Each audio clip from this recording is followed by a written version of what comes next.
Good morning from Panhandle Outdoors with Winston Chester. Panhandle Outdoors, your source for fishing, hunting, and information for folks who enjoy the great outdoors. Now sit back, relax. It's Panhandle Outdoors.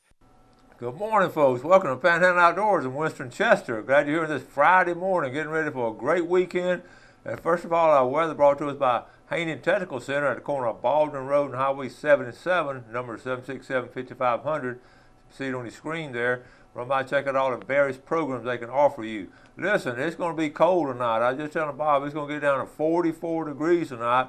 I can smell the smoke already throughout the Panhandle. I can see some of the first fires being lit up tonight. So I enjoy that. And I know some of us, I've done this before. We just open all the windows and let it get cold inside the house, and then fire up the fireplace. So I just love doing that. I know some of y'all will be doing that tonight. So high today is only going to get to 73. It's going to be a beautiful day, really. Our marine forecast will be coming out of north at 10 to 20, so it's going to be a little rough out on the water. So don't get off too far. If you fishing in the bay system up against that north shore and all, you'll be okay. But it's going to get choppy as you get out. Our river readings. Take a look at our river readings. The Apalachicola Bluntstown, it's already down below 3 foot. It's at 2.7, so it's getting low like it has been for a year or two now. The Choctawhatchee is staying steady. It's going to drop a little bit on today and tomorrow, but it's reading a 4.6. But it's good strong river fishing will be this weekend, and I know there'll be some nice fish being brought out of the Apalachicola and the Choctawhatchee, and also those feeder creeks going into it. And those speckled trout are going to start gathering up pretty soon. A little bit early for them, but it makes you start thinking about them getting up in those creek mouths. All right, take a look at our tide chart brought to us by Kent Forest Lawn Funeral Home and Cemetery, and their motto is "When Caring Counts." Today's the 25th of October, and we're looking at a high tide at 12:46 a.m. and a low tide at 12:21 p.m. So that's from midnight to noon. So you get your choice, whichever one you want to look at. So some people love to fish an outgoing tide, and some people love to fish an incoming tide. So today you can do either one, just fish the morning or afternoon. Now let's take a look at let's go and do our fishing game, our forecast for today in this first segment, because we'll be doing our fishing report later. Brought to us by Mark Cowart at Edgewater Beach Realty. Number is 832-6000. Give Mark a call. Check on that nice boat he's got for sale too. Our times, we're looking at 5:31 to 7:31 this morning.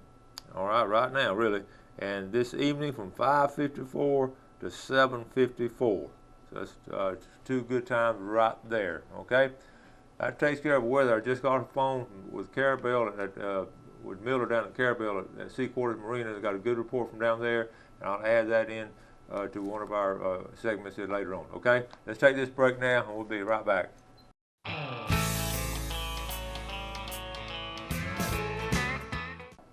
All right, welcome back. I hope you're having a big weekend planned, get some good outdoor activities done. Friday night football will be going all over the Panhandle, so get a chance to go watch some football, do that. Now listen, I showed that video a couple days ago on the COPA conference out there in Lake Charles, Louisiana, and I couldn't make it, and Walter and Whitney went out there and spent three days and shot a good video, and I showed the video to my class yesterday. I was going to share with you their reaction on it, because it's all the trending things coming in the outdoors, and they were just fascinated, especially with this part on there about the explosion, that binary explosive, that when they shoot something it explodes. You can imagine, they play all the video games and see it on the screen, so now they're all excited about it. And as a matter of fact, I'm going to tell you something. A lot of them, I would say a good many of them, took the company's name, Tannerite, and they put it in their phone, and they're already going to email them. They already ordered some of those things for their weekend shooting activities. So I can see that catching on really fast across the country. I don't know if anybody here in town has that, but I know my students have already ordered some of it. They were fascinated with with that rattle trap that didn't rattle. They couldn't understand why it's called rattle trap, but we talk about the sponge inside of it. So when I show a video here, a lot of times I show it to my class, and we get a lot of good feedback from them. And being around young people, you got to keep up with the technology, and I get a kick out of it. I really do, because I'll give you a great example. I teach an orienteering unit, and we we would go outdoors and we follow the compasses. And now I used to have a big old collection of compasses, and they all I've been using them a long time, almost 20 years, and they're pretty well used. But now what the kids do is bring their phone, and just use the compass on their phone. And it just works out great. Technology in the classroom. We setting the standard right there in outdoor education. I'll tell you something else that came in. We'll have a little outdoor game. Well, I spent about 2 weeks in orienteering. Another is a game we play, and I have cards. Cards about 4x6, and they're printed. It's the game where they have to go certain steps in certain directions and all. And again, over the years, I had about almost 30 cards at one time. I'm down to below 20 where they got torn and wet and all that. So now, with my large number of classes, I even let them pair up, but I still, with 46 kids, I still need, 22, 23 cards. I've only got about 18 now. So what the kids started doing, they'll come up there and take a picture of another person's card, because they're going different ways, and use their card, and just have the picture of the card on the phone. And so that saved me. We've been able to prolong that particular game. It's a great game they can play on distances. So I would encourage you to do technology. I find myself doing the same thing. I don't know if you can see this little yellow pad right here. A lot of times just keeping notes on it, and it takes a place. I used to, and I still use these little pads here to write on, but now a lot of times I'm sitting in a tree stand or thinking something at school, I just type my notes in here, and I'll get home and read my notes. So it's great. Technology is great, and I embrace it, and I encourage you to do it as an outdoorsman. You have a compass on there, you have your tide charts on there, and all kind of apps you can do. So technology is good. Also, one more thing, I wrote it down. I have an orbital sander at home, and a part is broken on it. So instead of me taking the orbital sander down to Lowe's, I took a picture of the serial number, and I'm going down there this weekend and show them this is what I need to order from this serial number right here. So it makes your life a little more convenient doing these things. Okay, archery season opens tomorrow. I know a lot of y'all are going to be out in the woods, and we're talking about tree stand safety. Of course, the safest stand of all is one of my favorites is that ground blind. If you're on the ground, you're not going to fall, and you can still look around and be very comfortable. The last couple of years, I've really gotten into the ground blinds. But now, if you want to climb and get some height, I know a lot of y'all do. To me, I think the safest is that tripod stand. The tripod stand, you can look around really good, have a good stable base, and you have a good strong ladder that's built into the stand. Now, if you're going to be up there leaning against a tree, be sure and have a safety strap.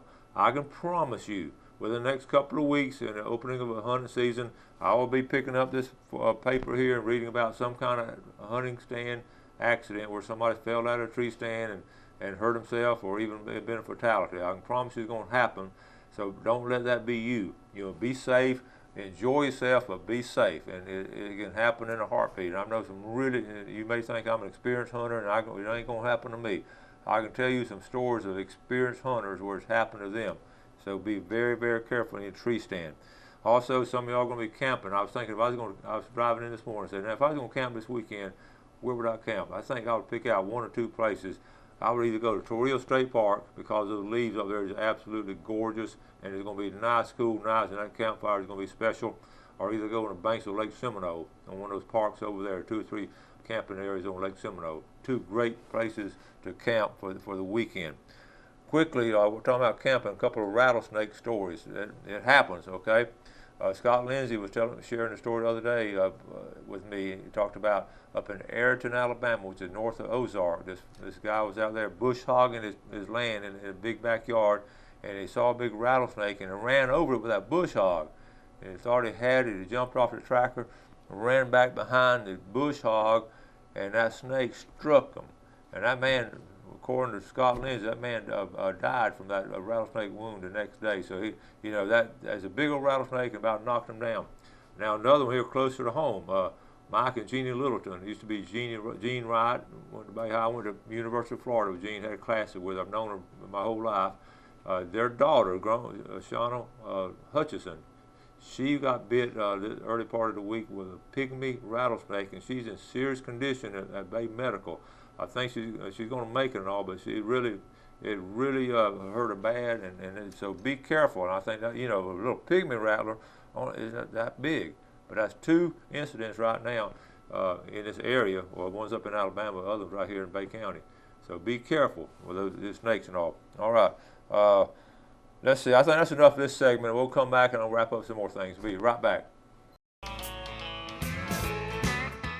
All right, welcome back. Let me first off on this email from Carabel. Captain Kim down there sent me this email. The American Outdoorsman films in Carabel.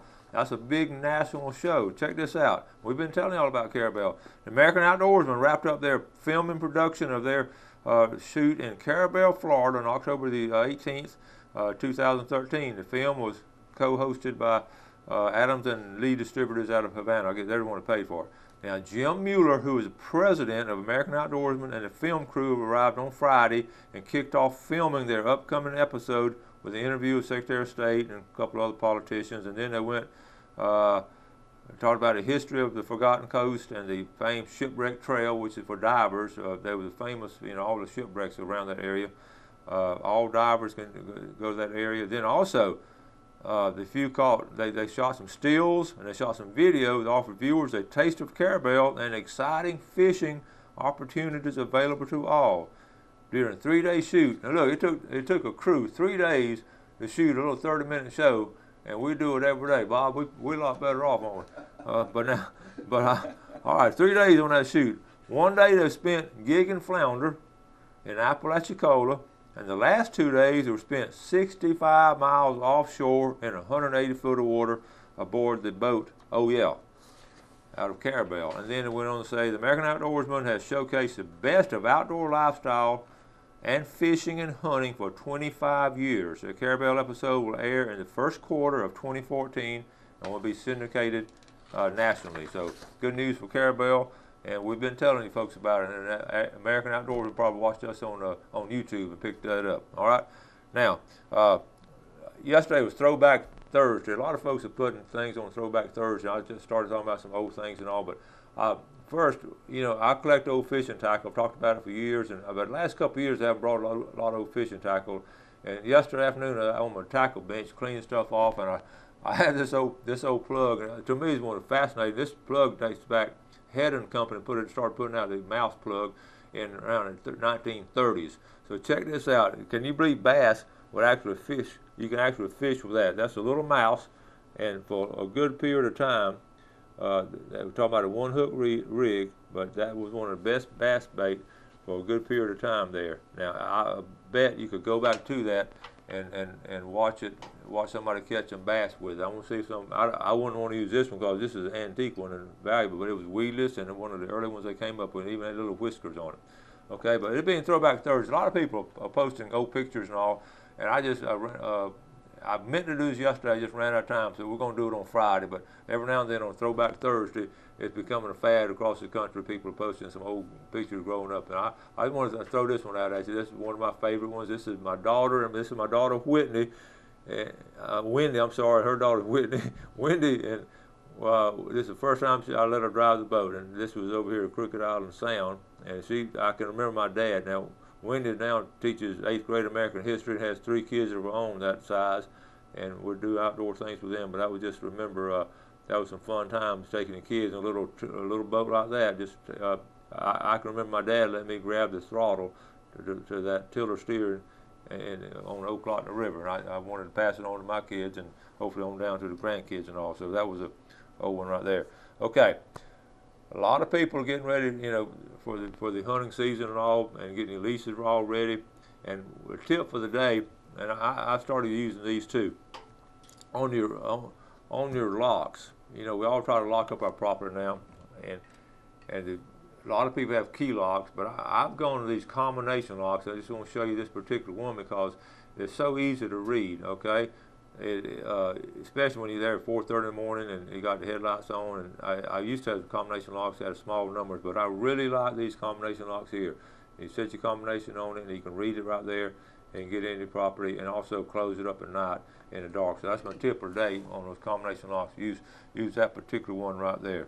Okay, now let's get ready for our Tarpon Rock Seafood giveaway. Like every Friday, with the help of Tarpon Rock Seafood, we give away a $20 gift certificate and also a big old red snapper. And we're going to, this is our last Friday of October, so we still have about 7 or 8 more Fridays left, and you can still enter it. And if people win twice now, I take them out. We've had several two-time winners this year on different things. So this is going to be for a $20 gift certificate, okay? And the winner is, okay, Mary Prescott out of Graceville. Mary Prescott for $20 out of Graceville. Okay, now let's go for that big red snapper. Who's going to win that big red snapper? And I had that one right there in my hand. Pull that one out, and that's going to be Ted Gagney. Ted Gagney, all right, has won the big red snapper. Appreciate the viewership, all you folks, and enter any time, okay? Now we're going to start wrapping things up on this segment. We're going to start setting up for our famous Friday fishing forecast. So hang in there. We'll be right back.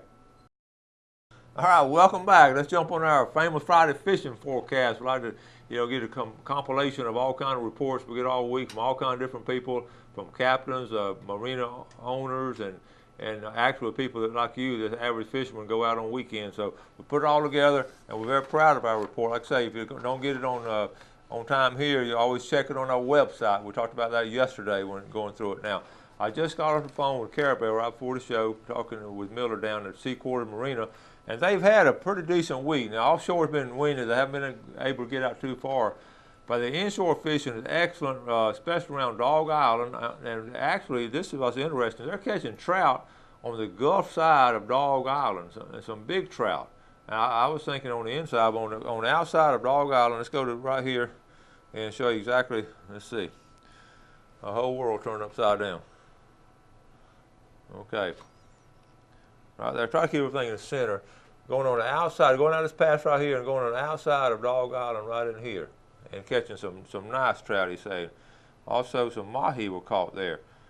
Mahi.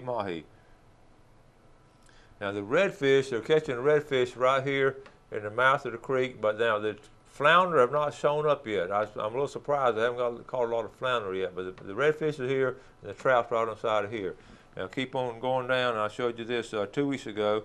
You're going to do some great trout fishing also off this point right here on the backside of St. George Island. Now, I talked to Captain Blair Morgan, got a report from him yesterday, and over on the East Point side, Captain Blair Morgan reports the white trout are biting daily, and a lot of fishermen, a lot of guides this time of year will go out and take their customers catching a lot of white trout, because some people just want to catch fish, and white trout's easy to catch. They're anywhere from 4 to 6 foot of water, and right there where Blair was talking about over here toward the East Point, around these bridge spans here, and then there's some right in this area right in here, okay, on this bridge here. There's some little islands right there. Okay, I don't know if they're going to show up on the map, but anyway.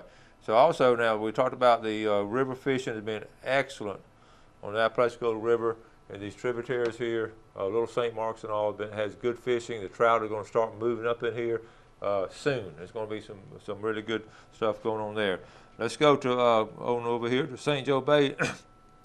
And Blair also mentioned we talked about this a lot, the oyster bars back here behind St. Vincent have produced really good redfish in October. Excellent red fishing behind St. Vincent Island the whole month of October on an outgoing tide, okay?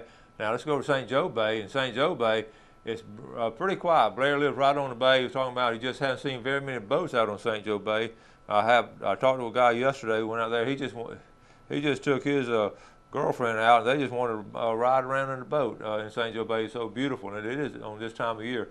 He didn't even do any fishing, but just a great time to get out. I would say the flounder bite would be strong coming in here. They're going to start coming up here into the canal, so I would check out there, and also off the marina here in Port St. Joe. Overall, the bite's been slow there. Now, let's go into St. Andrew Bay system. Well, let's stop at Mexico Beach, okay? Mexico Beach. Here's Captain Mitch Coleman. Mitch is good about filing a report every week. He's at Florida Days Adventures.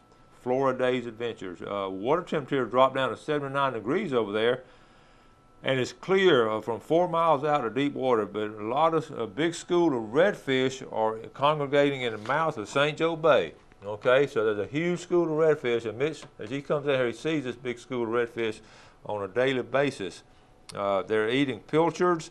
And there's plenty of sand trout. That goes along with the other report of what Blair said. Plenty of sand trout also along the same area. king mackerel and big Spanish. This is that fall run we've talked about. We're in full swing of the fall run.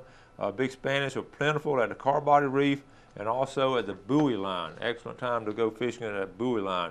And some nice sized mahi are also holding in the same area as the kings, and they're trolling or either pitching baits. They're catching them both ways, trolling and baits. Okay, let's come over here to Panama City to our bait system. The big thing, king and Spanish, and also the same situation Mexico Beach. King and Spanish are doing really good here, really strong on the fall run.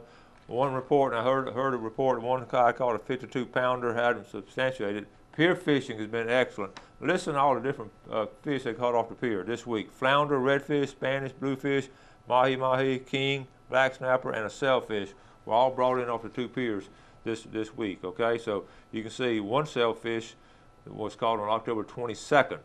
Offshore bite has been really good on scamp. Scamp, the early part of the week especially, scamp and the AJs have been strong. Inshore fishermen, everybody knows what inshore fishermen are doing now. We're all focusing on flounder, either gigging or catching them, and it's been a really strong run on flounder. Several guys this week getting a limit by 10 o'clock, and you've seen the pictures. The mullet fall run is in full speed, and things are looking good on the mullet fall run. So over in Choctawhatchee Bay, I did not get a report from Choctawhatchee Bay. If you know of anything going on over there, give me a call or email me, and we'll be glad to put it on. So overall, we're in a fall fishing pattern, and everything's looking really strong. It's going to be a great weekend. The problem with this kind of weekend, you can't narrow down exactly what you want to do. You want to flounder fish, you want to go catch some redfish, or you want to go freshwater fishing, or you just want to go camping, or you want to go archery. You can do it all here in the Panhandle. So that's going to be the big problem. So I'm not sure exactly. I've got one of my grandson's having a birthday party tomorrow morning, so that's going to take up my Saturday morning. Looking forward to that. We're going to play some outdoor games, by the way. But anyway, I want to make sure y'all understand how much I appreciate y'all watching Panhandle Outdoors. Appreciate the sponsorship, all you folks that shop with our sponsors and all. This is just a win-win situation for everybody. I'm going to wrap things up here on Panhandle Outdoors. It's been a great week. You make sure you do something good for somebody today. Sometime during the day, just go help somebody out. And you have a great weekend. Enjoy the great outdoors, and God bless. Thanks for joining us for Panhandle Outdoors with Winston Chester. Panhandle Outdoors features hunting, fishing, and other activities and information to help you enjoy the great outdoors. Join us next time for Panhandle Outdoors.